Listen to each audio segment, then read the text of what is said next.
Assalamu alaikum. And welcome to a session of power system optimization course. So we will continue from where we actually left in our last physical class. So to be specific, in the last classes, in the last physical classes, we were actually discussing the application of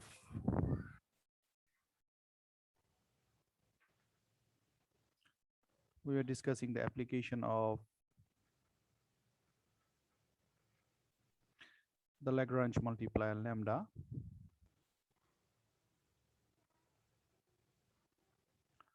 to solve a specific kind of optimization problem associated with power system, and that is we had considered one objective function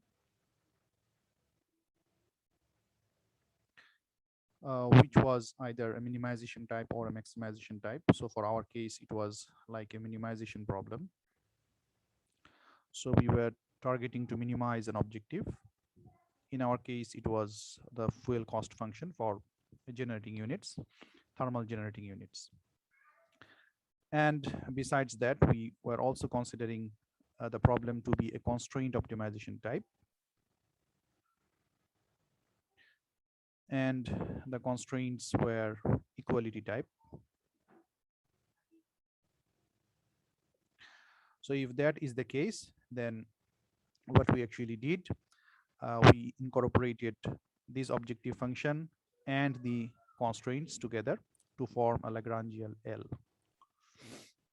So if the objective function is denoted by f of x and the constraint, equality constraint, is denoted by g of x, then the Lagrangian formulation would be something like this: f of x plus lambda g of x, where this is always to be represented like g of x is equals to 0. So if the form of g of x is something different than this, then you have to rearrange the equation of g of x in this form, like g of x is equals to 0. And then to solve this kind of constraint optimization problem, we take help of the Lagrange multiplier L. And this L, as we said in that class, this L is the example of unconstrained optimization function or unconstrained optimization problem. Why we were calling it unconstrained? Because now we only have to focus on minimizing or maximizing this L without explicitly focusing on the constraint function itself. So thus it was an unconstrained optimization problem. And then what we did, simply we took this partial derivative for L with respect to all the unknowns that we had in our problem. So if there are, let's say, n number of x variables unknowns, then we have to take die L for all of those unknown x elements, x1, x2 up to xn, plus now the lambda is also another unknown. So in the last class, actually, we discussed in detail for all these things. And finally, we solved one. We told that you should go through the examples provided in the book. So if you have done it already by now, then it should be pretty clear that how to apply actually the concept of Lagrange multiplier to solve the equality constraint optimization type problem. So in today's lecture, what we will do, we will actually continue from where we left. So our focus will be today on the inequality constraints. So besides the presence of the inequality constraints, in general, for any optimization problem, for any constraint optimization problem, we also might have some equality constraints. So this is the more general form where you expect, besides the objective function, you also have the inequality constraints as well as the equality constraints. So if that is the case, then we define our optimization problem in this form. So this is our objective function f of x as before. Our target is to minimize. Then subject to, so the constraints are usually written in this form, subject to some equality constraints. So this omega I of x is equals to 0 for I equals 1 up to n omega. That means this is basically the number of equality constraint equations.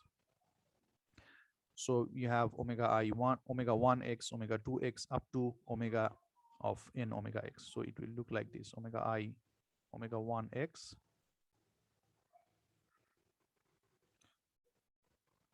So it would be like omega 1x, where x is basically a vector of unknowns. If it is a multivariable system, omega 2 of x up to omega of n omega of x. And besides these equality constraints, we also expect the presence of inequality constraints. So now those family of inequality constraint equations are represented by this g index I x less than equals to 0. So again, we have to remember that this form here, we are intentionally making it less than equals to 0. So if you have any inequality of some other form like greater than equals to 0, then we have to rearrange the equation in such a manner that you get gi of x is less than equals to 0 always. So now this is up to 1 up to ng. So I will go starting from 1 up to ng. So it is g1 of x, g2 of x, and so on. So ultimately it will go up to g of ng of x. So here we have the equality sign, and here we have the inequality sign. But the very important thing is that we will represent all these inequalities like less than equals to. There's a specific reason for that. Probably I will discuss it in some later slides. What is the additional benefit of keeping all of those things like less than equals to? So again, in this case, like the equality constraint scenario, in this case also, what we will do, our first step is to form the Lagrangian. So again, we will be looking after the formation of some L, Lagrangian L, and that Lagrangian L would be like this. So form the Lagrangian, this is the first step. So now this will become a function of the unknowns, of course. So what are the unknowns? Let's see. The unknowns are the unknown vector x. These are the original decision variables which belong to the original objective function. So the x could be, the x is a vector or an array of elements. So you can have x1, x2, let's say up to xn, a number of unknown variables in general. So this x is not a single element, it is a vector of elements or an array of elements for the unknowns or the decision variables. So these are my original decision variables. This means nothing but that all these variables are to play with. That means you are going to choose different values for this x1, x2 up to xn to reach at the optimum point for the function f of x, keeping in mind that you have to satisfy these two constraints, these two set of constraints. So once we form the Lagrangian, then so what are the decision variables besides the original decision variable of array x? Now we also have some more unknowns, like for the equality constraints, the lambda variable will come, and for the inequality constraints, the new set of variables mu will come. So the name of lambda is, again, let me repeat, this is the Lagrange multiplier or the Lagrange variable, and the mu, these are basically the slack variable. Okay, generally the meaning of slack is basically it is loose. Okay, it is loose, it is not some tight thing, nothing tight, it is something loose or flexible. That means you can play with it, you can choose some value to satisfy a certain condition, and the value is variable, it's not a fixed value. So the set of mu variables basically works as the slack variables, and they will also become the unknowns, and these will come, these mu variables will be attached with these equations, the set of equations. The lambda will be attached with this set of equations, the equality constraint. So when we form the Lagrangian, it will look like this. So we have the original objective function f of x taken from here. We have the set of equality constraints now that is also added up into the Lagrangian to form a new objective function. So that is lambda I omega I of x, where I can go from 1 up to n omega. That is this, all this. Plus, we will take help of the slack variables in this manner. That is mu I gi of x. Again, I can go from 1 up to ng, which are these. So this is the formation of the new Lagrangian, comprising of the original objective function, the equality constraint, and the inequality constraints. So again, once we form this and we try to optimize the new L, not the original F, then this L, the optimization of this L actually means that we are again looking for the optimization of this unconstrained problem. So this is again unconstrained.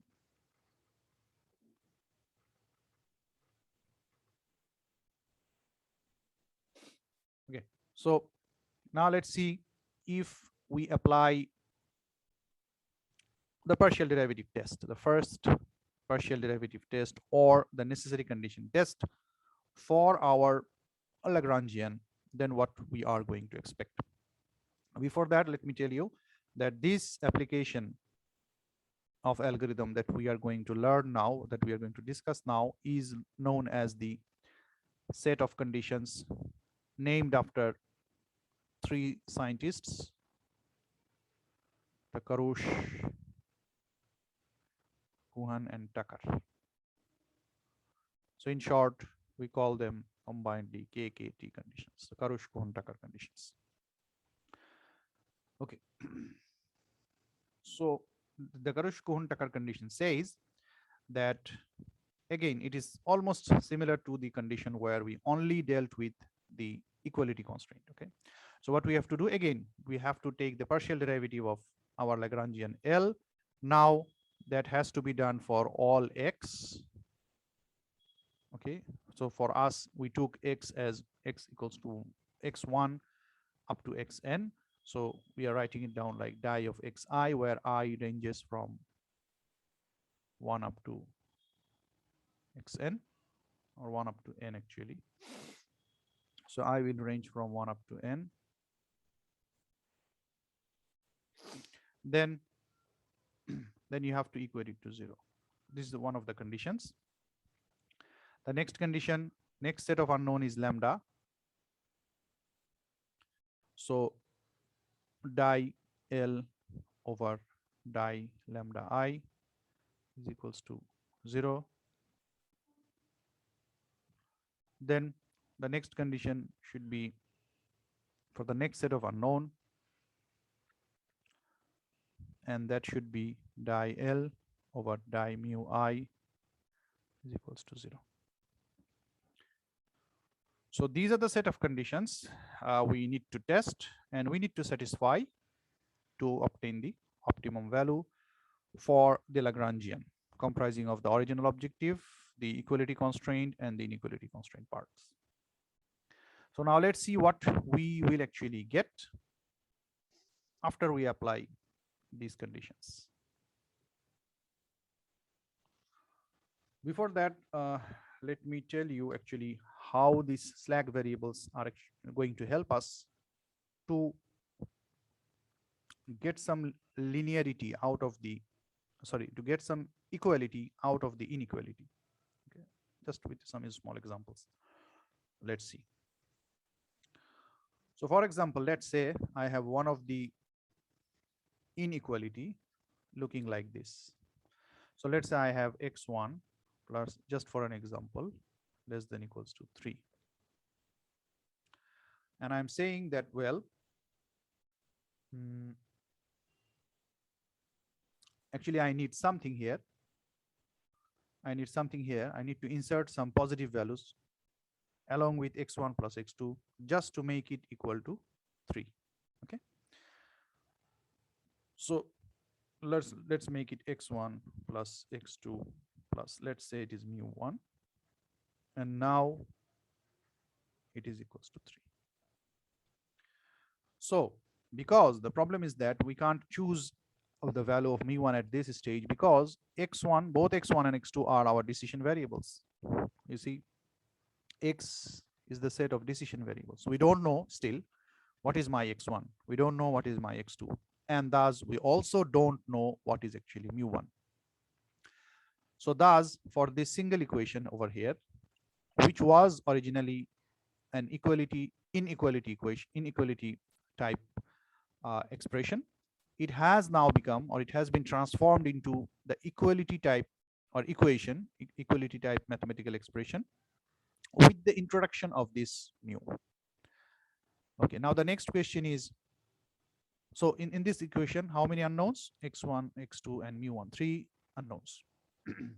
So that means now I have to choose x1, x2, and mu1 in such a way that my if x is minimized, keeping in mind that this has to be satisfied. Okay. Okay. So I have x1, x2, and mu1 as unknowns. Now the question is, will mu1 or could mu1 be positive? The answer is actually from this expression, clearly we can see, well, mu1 can never be positive. Okay, because x1 plus x2 already it is some value, it will return some value which is less than 3 or at best equals to 3. So if x1 and x2 values are obtained in such a manner after the mathematical solution, we'll show how we are going to solve it, of course. If x1 and x2 yields 3 exactly, then mu1 will become 0. However, if x1 and x2 yields some value less than 3, then mu1 will actually take up the remaining values to complete this equation over here. So mu1 can never be equals to mu1 should never be greater than 0. Okay, this is only because of this relation over here. Mu1 can never be greater than 0. So mu1 can either take 0 value exactly.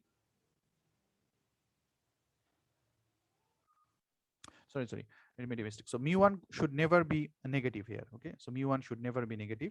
Rather, mu1 can only take a positive value or a 0 value. Okay, so I made a small mistake. So mu1 again, so mu1 should never take any negative value, because if it takes negative values, then x1 plus x2 and then some minus mu1 will actually make it further less than 3. Okay, so it cannot go below 0. Okay, it cannot go below 0. So it either it has to be equal to 0 or it could be greater than 0. Similarly, it will happen for all other mu's. So this is the reason actually we will formulate all these inequality expressions like this: gi of x less than equals to 0. So if we can make sure of that, then we can say, well, all the mu i's should be greater than equals to 0. Okay, so this is the reason why we want to stick with this gi of x less than equals to 0, and that will yield all the mu i's, either they are 0 or they are positive. So mu can never be negatives.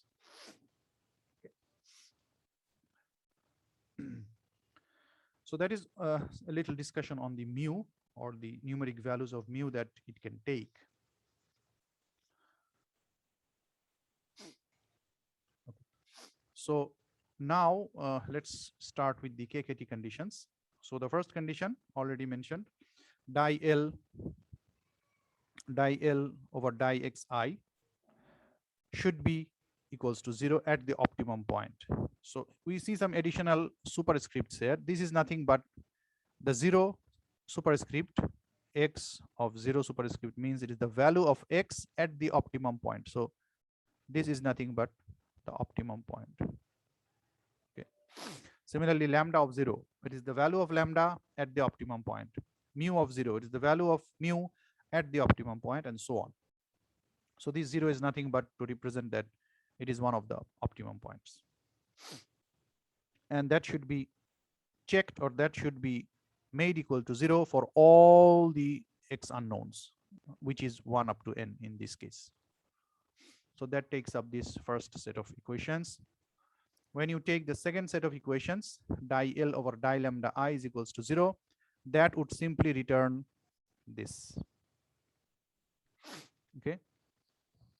And you have to, so when we take di L over di lambda I, you have to equate it to 0 separately. So that means only, so here you don't have any presence of lambda here. You don't have any presence of lambda here, but you have the presence of lambda here. So when you take the partial derivative for a certain lambda, so we have lambda 1, lambda 2, lambda 3, up to lambda n omega. So when you take the partial derivative of this full expression with respect to a certain lambda, then only that omega, that certain omega will appear here. So that certain omega I as a function of x naught is equals to 0. Equals to 0 comes from this equation. And the left hand side comes from taking the partial derivative of the full expression, the middle term here. And that should be true for how many omegas? That should be true for n omega, 1 up to n omega. The third equation is for the inequality constraint. So simply you would get, you have to keep in mind that this gi of x naught less than equals to 0, this is the original inequality equation, original inequality expression. Okay, and it has to be satisfied ultimately. Okay, for the optimum you have to satisfy this. For the optimum you have to satisfy all these equality constraint, you have to satisfy, all of these inequality constraint, all of the equality constraints. Besides that, these additional terms are coming, which are combinedly known as the complementary slackness condition. The complementary slackness condition. Out of the complementary slackness condition, I have already discussed about this one, that all the mu i's should be positive, or we can say non-negative. Single word, you can say these are non-negative. And as I mentioned earlier, this is true only when we make sure that all of my gi of x are represented in this form, gi of x less than equals to 0. So in that case, we will get mu I 0 greater than or equals to 0. So this is already discussed. The thing that is not discussed is this, the top one here, mu I gi of x is equals to 0. So this thing is actually nothing but it will come from here. So similar to this, if I take di L over di mu I, if I take di L over di mu I, then it should give me gi of x. Okay, gi of x equals to 0. But there is an additional term. So mu I 0 gi of x 0 is equals to 0.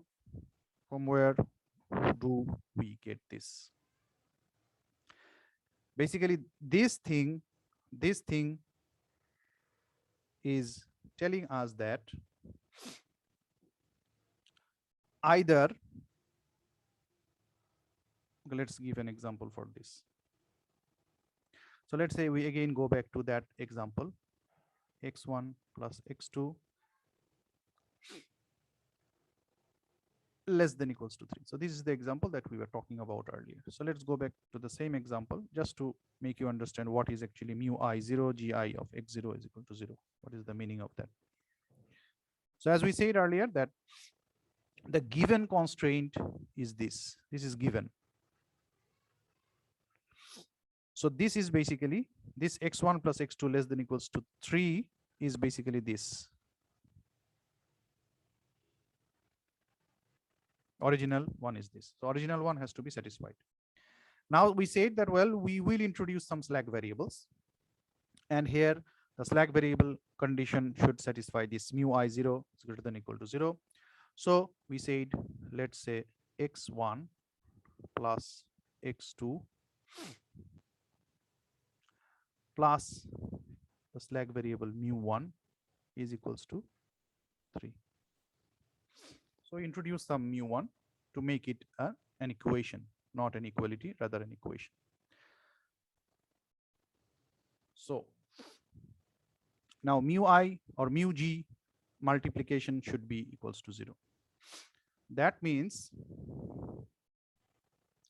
your mu1, and what is g? G is basically this, x1 plus x2 minus 3. So from here, what would be your g? Remember, for g, the left hand side, the right hand side is always 0. So if you have any non-zero value, right, like as we have already here, that has to be transferred to the other side to make it look like g of x is less than equals to 0. So we will be taking x1 plus x2 minus 3. So this is more like that. This more looks like this. So this is actually our g of x. And then, so what we can write here, so from here, we can write x1 plus x2 minus 3 plus mu1 is equal to 0. This is after the addition of mu1, the slack variable. So this condition says either you have mu I is equals to 0, or you have gi of x is equal to 0. Okay. So if we have one of these 0, then other one is actually relaxed, and vice versa. So let's see what does it mean with this. We will continue with this example. What does it mean? So let's say if mu1 is 0, then from this expression we can have gi of x or g of x not 0. Okay. And in general, g1 of x. So let's say this is my g1 of x. So if mu1 is equal to 0, g1 of x is not necessarily 0. So we can say that, well, this constraint is still within the limit. Means the x1 and x2 values were obtained in such a manner that this condition is satisfied. Means x1 plus x2 is still less than 3. Okay. x1 plus x2 is still less than 3, so that the whole thing is less than 0. Whole thing is less than 0. Then on the other hand, if g1 of x is exactly 0, then what does it mean? It means if g1x from here, if g of x or g1 of x is exactly 0, then mu is relaxed. So that means mu is now greater than equal to 0. So here you can also write it like this. It would be better just to put it like this, less than 0, to be precise. So if mu1 is equal to 0, g1 of x less than 0, that means g1 of x is now relaxed. Your x1 plus x2 minus 3 is strictly less than 0. Strictly less than 0.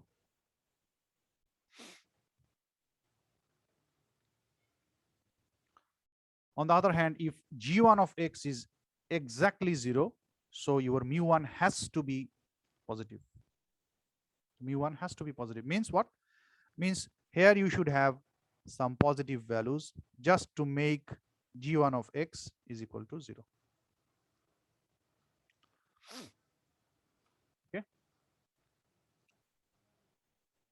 So this is actually the inner meaning of this. You have mu1, mu g multiplication is 0. If one of these is 0, then other one is relaxed, and vice versa. So with all this discussion, we will be slowly going into the solution of a problem. So probably when we discuss the solution, the things might become a little easier than what it looks till now. So combinedly, all these conditions, when we combine all these conditions, then those are actually called as the Kkt conditions, or the Karush-Kuhn-Tucker conditions. And the Karush-Kuhn-Tucker conditions are applied for solving the inequality constraint problem.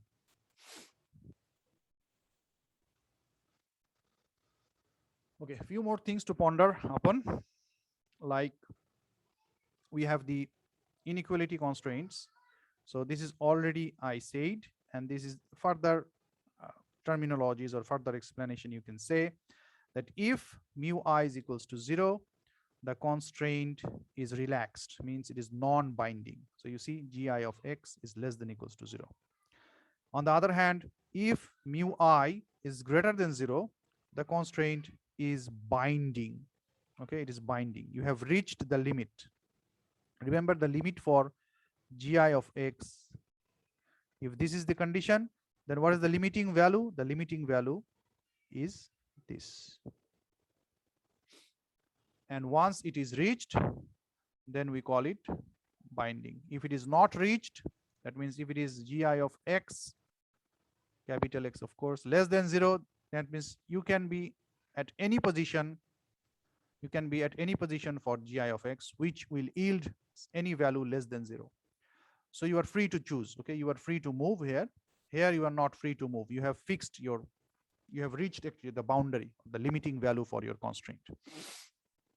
So if the limiting value has been reached, then it is a binding constraint. However, if the limiting condition or the boundary condition is not reached, then it is a non-binding constraint. So how do you know whether you have reached a binding constraint or a non-binding constraint? Simply by looking at the mu values. So if any specific mu is 0, then you have reached, or you haven't reached any binding constraint. You are free to move. So your constraint is actually non-binding. However, if mu I is positive, then you have reached the boundary of your constraint, and that means that is a binding constraint. So one might imagine, or one might actually think that, well, what about mu I less than 0? But this should not be taken into consideration. As we said, I'm repeating, as we said that gi of x should be less than equals to 0. So if that is done initially in the problem formulation part, then this should never arrive. So we are not taking into consideration of this thing. And the other choice, of course, mu I of x is equal to 0. That means, let's say, mathematically, we can also say, someone may also claim, well, what about this? Why not this?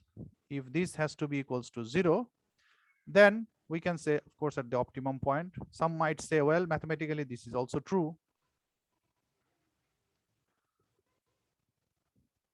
Okay, this is also true. But actually, in this case, this will never happen, as I have already shown with the example of x1 plus x2 less than equals to 0.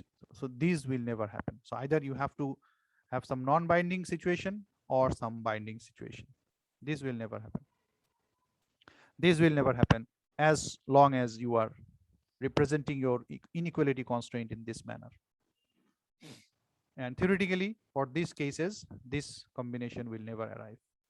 I mean, you can't have gi of x equal to 0 with a 0 mu.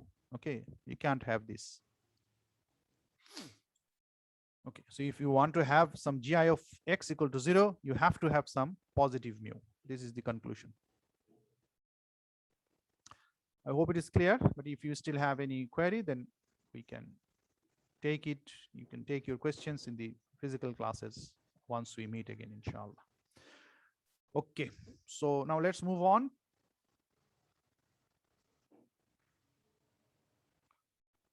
So now let's say we take a very small example, and then and it's a general example, any small mathematical problem. So let's say this is our f of x. So we have two decision variables to start with. So it is a function, a nonlinear function because of the presence of square terms. And this is my omega x1 x2 is equal to 5 minus x1 minus x2. So you see the equal to sign. So this is the equality constraint. I have a single inequality constraint and a single equality constraint. So the inequality constraint is like this: x1 plus 0.2 x2 minus 3. So the right hand side has been made 0. So this 3 term probably was here, and we have taken it to the other side. And this is, remember, less than equals to 0. So automatically you should keep in mind that mu is greater than or equal to 0. Okay, so what we have done to solve this problem, we have taken some graphical representations are actually shown, which are nothing but the control lines for different values or different combinations of x1 and x2. So all these contours, this one and this one and this one, these are basically nothing but our main objective function. So for f equal to 1, this is the contour. For f is equal to 2, this is the contour. And for f equals to 5 and so on. So as you increase the value of f, the contour will have a higher radius. Okay, then the equality constraint omega x1 x2 5 minus x1 minus x2 is equals to 0. So this is a straight line. So what we can do is simply we can take the intersection of x1 axis and x2 axis. So remember, this is x1 axis, this is the x2 axis, two-dimensional plane. So x1 plus x2 is equals to 5. Okay. So from this equation, you can easily plot the straight line. So you can find out what is the how much you take from x1 axis and how much you take, what the intersection point. Okay, what is the intersection point for x1 axis and what is the intersection point for x2 axis. So pretty simply you can find when x2 is 0. So along the x1 axis, x2 is 0. So what should be the intersection? If it is 0, x1 is equals to 5. So that means this is 5 0. Similarly, this 0 plus x2 is equals to 5. So when x1 is 0, x2 is 5. So this is nothing but 0 and 5. So these are the intersection points. And then you just simply add those 2 points, you get a straight line, and that straight line is your omega x1 of x2. So this is your omega x1 and x2. Next is the inequality constraint. Remember, this is inequality constraint. So similarly, you can draw a straight line, but now we have to keep in mind that this is inequality constraint. So in the same manner, this could be drawn, where you can find out how much you are taking from your x-axis and x1 axis and how much this line will take from the y-axis. So this is the line, straight line. Okay. So so now you have to keep in mind that your equality constraint, you have to minimize this function, the value of f, where this equality constraint is satisfied as well as this inequality constraint is satisfied. Now, the equality constraint is only satisfied whenever there is a tangent line or whenever there is an intersection point between your original objective function f and your equality constraint. So from this diagram, it seems that this is one of those points. This is one of those points. Okay. And the inequality constraint means that your x1 and x2 values should be chosen in such a manner that this is satisfied. So at best you can have x1 plus point x2 minus 3 is equal to 0. And that is the final limit. Okay. Other than that, you can choose any other values of x1 and x2 in such a manner that they can be also less than 0. So this is that line that will guide us for the inequality constraint.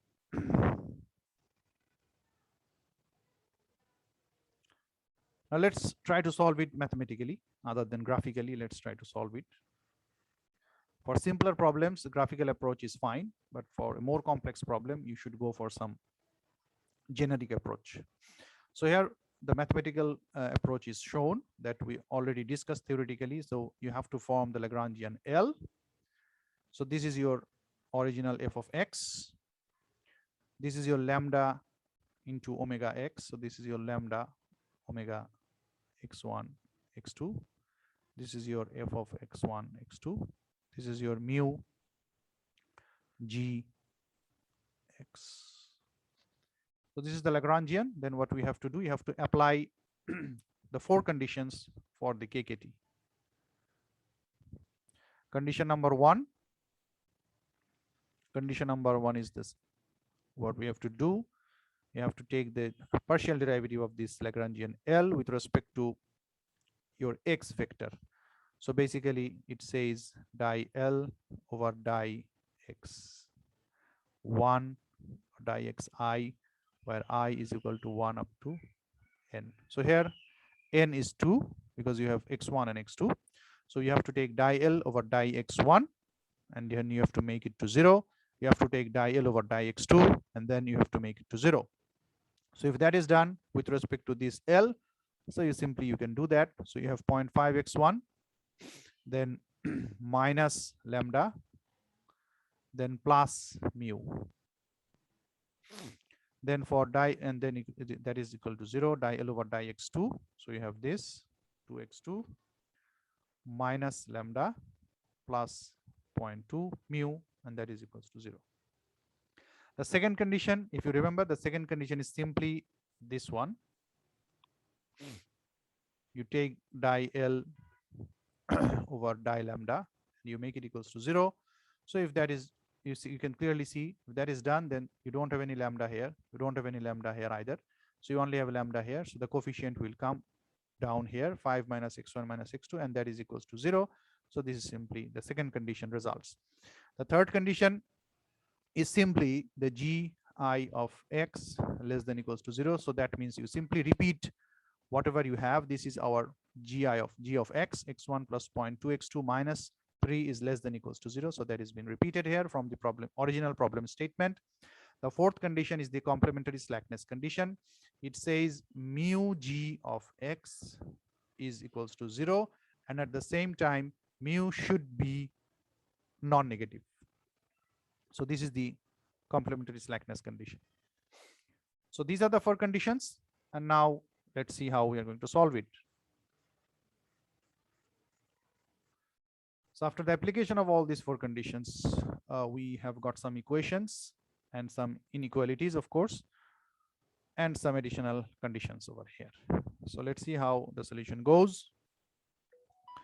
So the first step is the simplest. We will take the simplest path first, and that is to say we will take all the mu's. Actually here we only have one mu, so we will force mu to be 0. Okay, we'll force mu to become 0, and then we will try to solve the remaining equations. So if I force mu is equal to 0, we still don't know whether it is a valid assumption or not, but to make life easy, to start with, we will make mu 0 here, mu 0 there. We'll take mu is equal to 0. So if mu is equal to 0, then remember this will remain as less than 0. This has to be less than 0.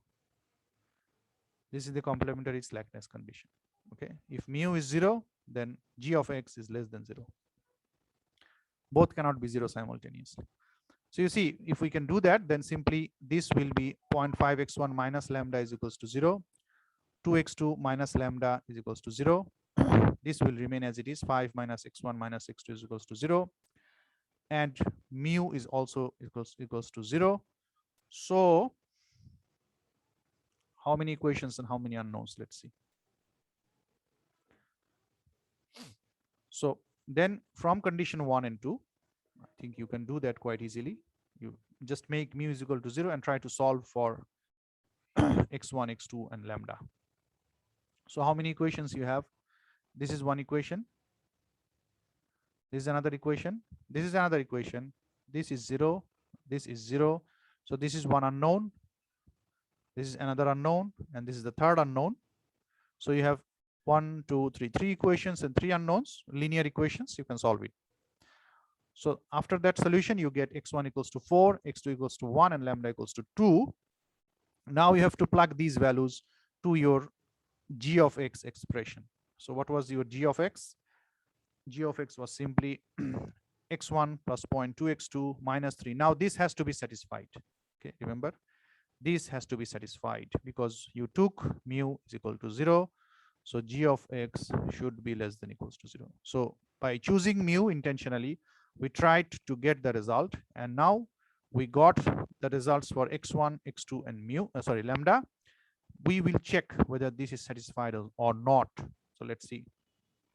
So after plugging in those values in of x1, x2, and lambda into the expression of g, so you see x1 is equals to 4, x2 equals to 1. So we will get 1.2, which is of course a positive value. So that actually violates this g of x condition. Okay, that violates the condition. So that means this is not a valid result. So you can't take mu equal to 0 here. Okay. So what to do next? Let's see. So the other condition is available to us, and that is to relax mu. Okay, that is to relax the value of mu to some values other than 0, and we can only go into the positive direction. So in the next case, next step, what we do, we take mu positive. Once we take mu positive, we know that g of x will be 0. Okay, g of x will be 0. So now what we have, we don't have mu equal to 0. Okay, first thing, we don't have mu equals to 0, but we have g of x equals to 0 instead. So mu will now become another unknown. So my unknown will be now the original x1 and x2, the lambda, the Lagrange multiplier, and the mu. But we know that mu is positive. This is some added condition. We also know that g of x is equal to 0. So I have 4 unknowns. I have an equation here. And how many other equations do we have? Let's go back and check these conditions. So remember, now we have 1 unknown, 2 unknown, 3 unknowns in this equation, equation number 1. My 4th unknown already taken. So these are 4 unknowns, still 4 unknowns, 2 equations. 3rd equation, still 4 unknowns. And you see this will now become this. So this will no longer be a less than equal to 0 sign, rather it will become an equal sign. Why? Because now we are taking mu greater than equal to 0, and thus this should be true. And that is the complementary slackness condition. Okay. So you are relaxing the value of mu, but we are having a binding constraint now, binding constraint. So that is my 4th equation. So the 4th equation will be x1 plus 0.2 x2 minus 3 is equal to 0. So this is 4th equation, equation 1, 2, 3, and 4 with mu greater than 0. So 4 equations, 4 unknowns, all equations are linear. You can easily solve it. So once you solve it, we get these results. X1 is equals to 2.5, x2 is equals to 2.5, lambda 5.9375, mu 4.6875. So all these values are obtained. So now we check with these values again, what is the condition of g of x?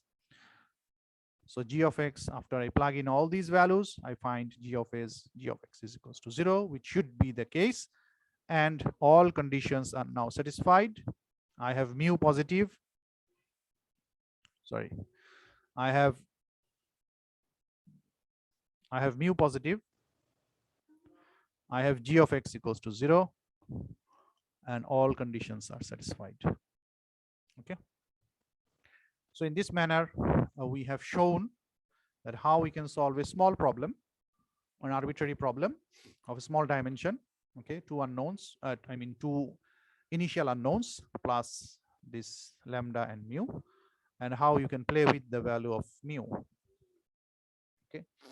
So now let's apply this knowledge to the ELD problem. Okay, the ELD problem. So that is our next target. Okay, so this is another set of slide.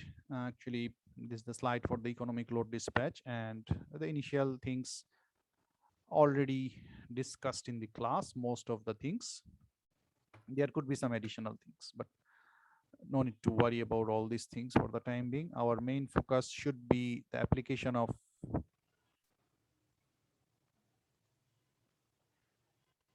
the Kkt conditions for ELD problem. Okay. So this is the problem statement, ELD with some generation constraints. So now the generation constraint is that you have to satisfy the demand. So the constraint is such that you have to satisfy the demand.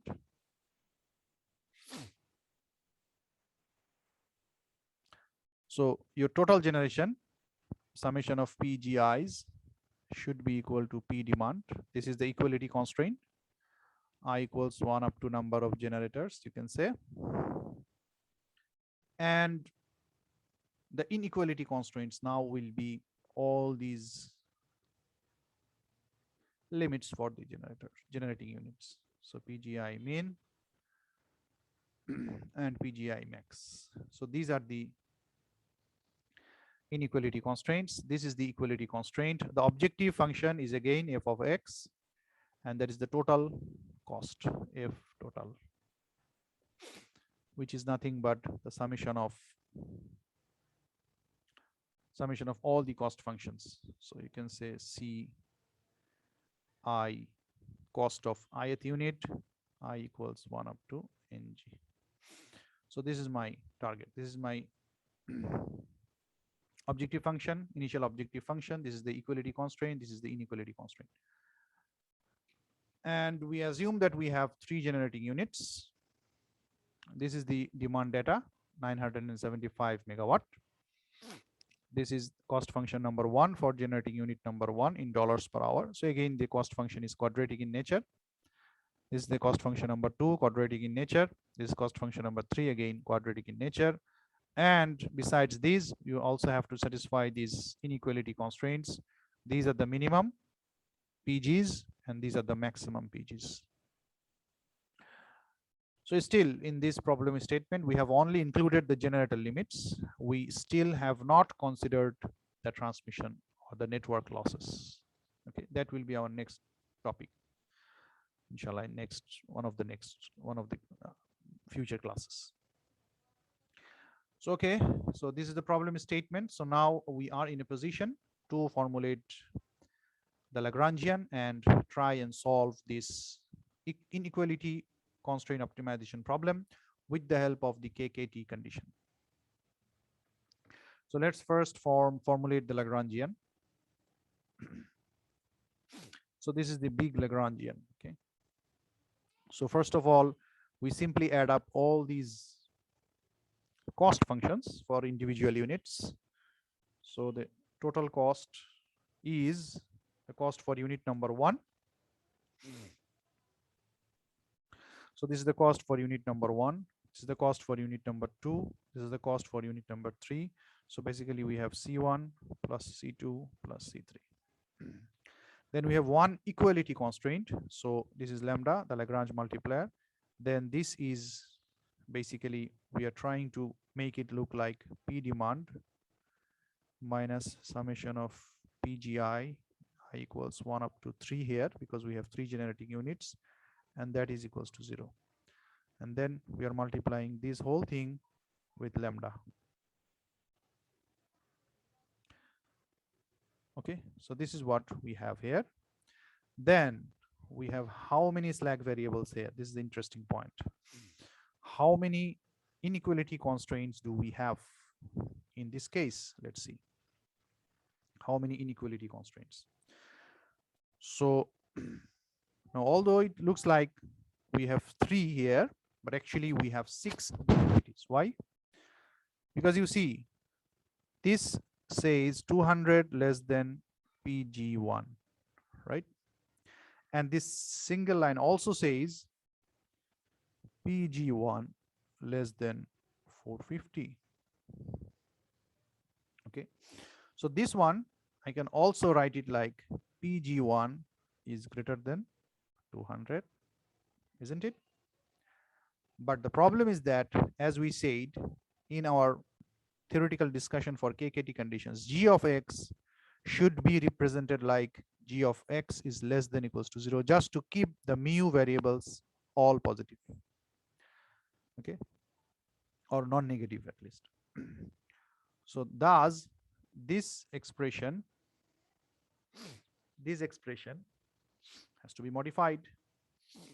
Okay, similarly, this one says 150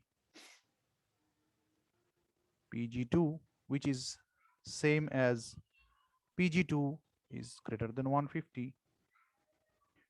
Again, it violates this condition, so it has to be a little bit modified just to make it look like this. The third one is this 100 greater than less than PG3, that is PG3 greater than 100. Again, this has to be changed, but the upper limits are okay, because you have PG2 less than 350 and you also have PG3 less than 225. So to make it look like this, what you can do, the upper limits, what you can simply do, you can simply write PG1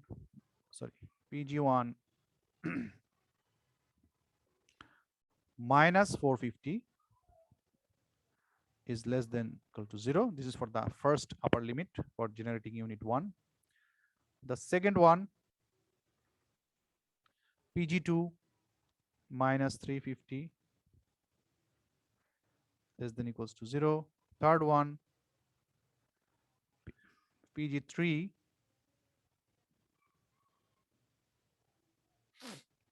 minus 225 is less than equal to 0. So this is all about the upper limits. What about the lower limits? Lower limits are not exactly in this form. Lower limits are actually in the opposite form. So what to do? We will see how we can deal with these things. Okay, but we have to keep in mind that all these things are actually to be represented in this form. This is the most important thing, just to make mu i's greater than equals to 0. So let's see how we deal with the lower limits. Okay, so this is the Lagrangian actually. So so in the Lagrangian, what we have, we already covered up to this point actually, up to the lambda multiplier. Then you remember we had summation of mu I gi of x here. So this is actually summation of mu I gi of x. I equals 1 up to n g number of inequality. Okay, so this is what we have done, but here also gi of x should be represented in this form. So you see mu1 g1 of x. So g1 of x is this. This is the upper limit, covering the upper limit. Then mu2. So you see this has to be represented like this. So our original expression was 200 less than equals to PG1. What we can do, we can simply write 200 minus PG1 less than equals to 0.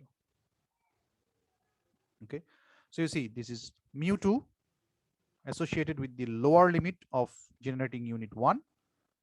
So this is mu2 second slack variables multiplied by 200 minus PG1. Mu3, the upper limit associated with the upper limit of the generating unit 2, and that is taken from here. So mu3 PG2 minus 350 plus mu4, it is associated with the lower limit of generating unit 2. So mu4 multiplied by so it was like 150 less than equals PG2. So we have to write it like 150 minus PG2 less than equals to 0. So this is how we actually complete all these mu I gi of x summation. So this is the formulation of Lagrangian. We apply condition number 1. Again, the condition number 1 is di L over di how many unknowns? PG1, PG2, PG3. So it will be di PGI equals to 0. So you have 3 PGs, so 3 equations will be there, and you can easily do that. So you have the Lagrangian, you know you have 3 PGs, PG1, PG2, PG3, you can do that. Condition number 2 will simply return the equality constraint. So this is the equality constraint, 975 minus 975 equals to PG1 plus PG2 plus PG3. This is basically the result of this di L over di lambda is equals to 0. So this is condition number 2. Condition number 3 is basically nothing but the list of your inequality constraints, the list of inequality constraints, but all arranged in this manner, remember. Condition number 4 is the complementary slackness. The complementary slackness, by now you know how to form this complementary slackness condition. So you have 6 slack variables in total. These 6 slack variables will form 6 equations within condition number 4. Okay, within condition number 4. So what was the general expression? The general expression for condition number 4 was this: mu I gi of x is equal to 0 and mu I greater than equal to 0. So this is the general condition and this is the specific condition. Okay, so this is condition number 4. So we have applied all these 4 conditions, or we have identified all these 4 conditions for our problem. So now we start the solution with case number 1, like before, as we did for the simpler example. So we will take all the mu's equals to 0 to start with. Remember, all the mu's equals to 0 to start with.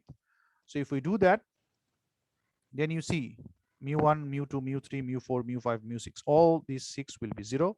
So we will get 3 equations from here: equation 1, equation 2, equation 3. Equation number 4, how many unknowns you have? You have 4 unknowns, because you have already gotten rid of all these 6 mu's. You have taken all these 6 equals to 0. So if you take mu I equals to 0, your gi of x should be less than equals to 0. It should be relaxed. This is bound, this is relaxed. So now the unknowns are only 4: PG1, PG2, PG3, and lambda. So you have 4 equations, you can solve it. So once you solve it, okay, so you have these 4 equations rearranged quite nicely.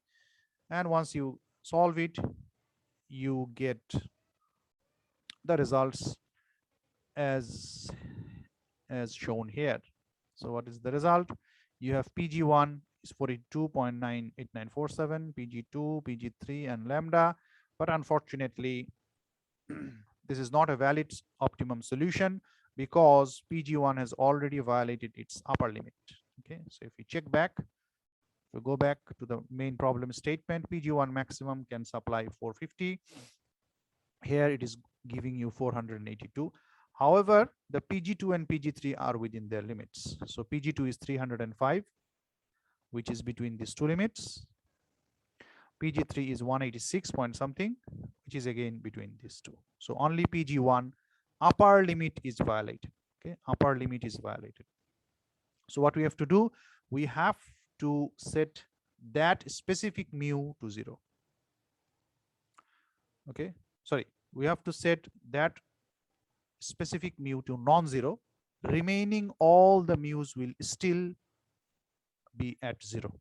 Okay, so as the upper limit is violated, which mu is associated with that upper limit? So you can see clearly from here, from the Lagrangian, mu1 is the associated slack variable for the PG1 upper limit.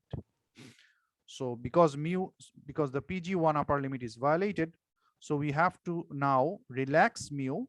Remember, we took all the mu's equals to 0 at the first case. So now, because this upper limit is violated, so that mu is relaxed, and that corresponding G1 of X should be set equals to 0. That also means PG1 minus 450 now will become 0. And that also means PG1 will be now forced to 450, keeping mu1 a flexible value. Okay. Okay. So now actually we have got one of the solutions, PG1, or one of the PGs, unknown PGs, has been obtained, but now mu1 has come into play. Okay, mu1 has become positive, unknown. But mu2, from mu2 up to mu6 are still 0. This is case number 2. This is the second case. First case is not a valid solution. Second case, so you see PG1 should be bound at its upper limit because that limit is violated. So PG1 is 450. PG2, PG3 are still away from their limits, both upper and lower. PG1 is also away from its lower limit. So this is the condition, mu2 to mu6 will be 0. From mu2 up to mu6 will be 0. However, mu1, it should be actually greater than 0. Okay, it should be actually greater than 0 in general. Okay, so the Lagrangian will be now rewritten. Okay, the Lagrangian, it is actually the same Lagrangian that we had earlier. There is nothing new, but we have to keep in mind that PG1 is now set to 450. Mu1 should be positive or non-negative. Okay, so again we apply the condition. So we have condition 1. Now you see in condition 1, mu1 has been attached or added because mu1 is not 0 anymore. So these conditions are actually nothing but a little bit reformulation of the conditions that we mentioned earlier. So you see here the condition, this is the most general condition. Now from this condition, general condition, what we are saying, mu1 is non-zero, but mu2, mu3, mu4, mu5, mu6, all these are 0. So all these 5s are still 0. Mu1 is non-zero, so mu1 will stay there. Okay, PG1 is known. And what else we have? We have a boundary binding constraint for mu1. So that is actually nothing but PG1 is equals to 450. Okay, from that binding constraint we get. So condition number 1 updated, condition number 2 as it is, condition number 3, you see this is the binding constraint. This has now become equality. PG1 minus 450. This is your G1. G1 is binding constraint. Others are still non-binding. Other 5 are non-binding. This is condition 3 update. Condition 2, there is no update. Condition 1, there is a small update. Condition 4, there is again update. So mu1 is relaxed. Other 5 remaining the same as case number 1. Now, using the aforementioned conditions, we know already PG1. So we plug in that value of PG1 here. We can plug in condition number 1 for case number 2. So if we plug that in, how many unknowns are there? So this is known actually. So this is no more unknown. This is 450. This is unknown 1, 2, 3, and 4. We have 1, 2, 3, and 4 equations. So this is also known. This is also known, 450. So you have 4 unknowns and 4 equations.